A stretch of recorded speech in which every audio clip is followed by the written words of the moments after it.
பணிகள் மற்றும் நிவாரண நடவடிக்கைகளுக்கு உதவுவதற்கு இந்திய அவசர மருத்துவ உதவி இலங்கையை வந்தடைந்தது. அவசர மருத்துவ உதவிகளை ஏற்றிய இந்திய விமானப்படையின் C-17 விமானம் நேற்று பிற்பகல் இலங்கையை வந்தடைந்தது.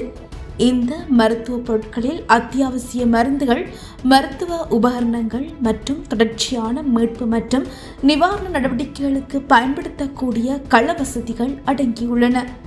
இந்திய உயர்ஸ்தானிகர் இந்த உதவிப் பொருட்களை உத்தியோகபூர்வமாக கையளித்ததோடு இராணுவ பணிப்பாளர் நாயகம் major general Tral D Silva உள்ளிட்ட குழுவினர் அவற்றை பொறுப்பேற்றனர். அவசர நிலைமைகளில் துரிதமாக பயன்படுத்துவதற்கு ஏற்ற வகையில் வடிவமைக்கப்பட்ட முழுமையான 2 கள மருத்துவமனை அலகுகளும் இதில் அடங்கும்.